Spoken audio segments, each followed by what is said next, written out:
waa tahay daawadayaal soo dhawaada kulanti wanaagsan ayaan idin leenahay idil ahaantiinba sidii aad nagu taqaaneen waxaanu idin wadnaa xogo xasaasiya oo aanu rabno in aan idinla wadaagnay idinka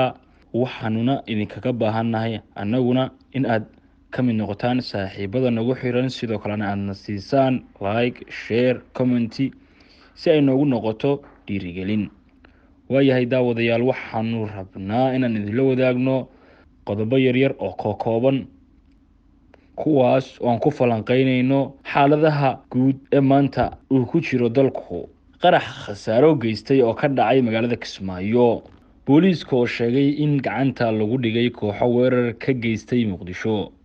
taliyaha ciidanka asluubta oo hadlay ayaa maanta sheegay in ay kordheen weerarada al-shabaab una sheegay in ay ka hortagayaan haddaba daawadayaal waxaan rabnaa qodobadaas oo faahfaahsan in aan la wadaagno fadlan sidaan horey kuugu sheegnayba ballanteenu waa like share iyo inaad la wadaagtid saaxiibadaada qaraxa oo jugtiisa laga maqlay xaafado ka tirsan magaalada Kismaayo gobolka Jubbada Hoose ayaa ka dhacay isgoyska Somali Star ee xaafada Calanley ee magaalada Kismaayo waxaana ka dhashay khasaare isugu jira dhimasho iyo dhaawac wararka la helay ayaa sheegay in qaraxa uu ahaa mid gaari uu watay loogu xiray Sheekh Cabdinaasir Xaaji Axmed oo dhowaan ka tegay magaalada Laascaanood magaalada Kismaayona u tagay arrimo dacwo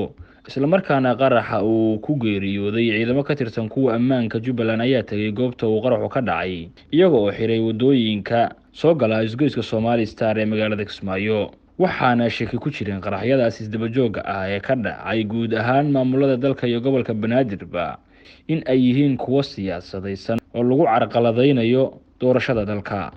marka uu maanta magaalada Kismaayo ka dhacay qaraxu waxaa sidoo kale ka socotay doorashada kuraas ka mid ah kuraasta golaha shacabka ee baarlamaanka taasina waxay caddeyn u tahay in looga faa'iideysanayo xaaladda kala guurka ah ee dalku ku jiro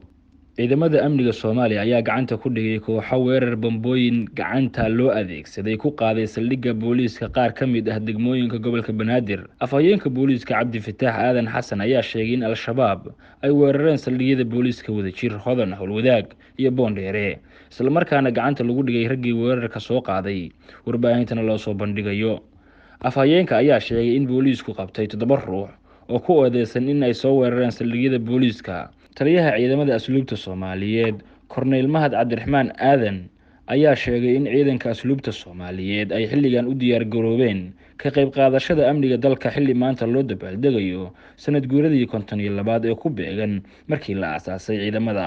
wuxuu sheegay in al-shabaab ay kordhiyeen weerarada ay fulinayaan markii loo jeestay dhanka siyaasadda iyo arrimaha doorashooyinka balse loo baahan yahay in dhankooda loo jeesto oo laga hortago weerarada ay fulinayaan waan ku celcelinayaa nimanku waxa ay soo sheegteen in ayna soo salaamaan waa ay ula ekaatay annaga sidii aan ku salaami lahayn waa inaan mar walba diyaar u noqonnaa oo aan ka jawaabnaa ayuu yidhi taliyaha ciidanka asluubta ugu dambeyn wuxuu ugu baaqay dhammaan saraakiisha iyo ciidamada asluubta inay diyaar u ahaadaan la dagaalanka al-shabaab hadalkan ka soo yeeray taliyaha ciidanka asluubta Soomaaliyeed ayaa ku soo aadayay xilli dhawaan al-shabaab ay xilli habeen ah weerareen saldhigyada degmada Kaxda iyo deegaanka Daarusalaam sidoo kalena ay dhaceen dilal qorsheysan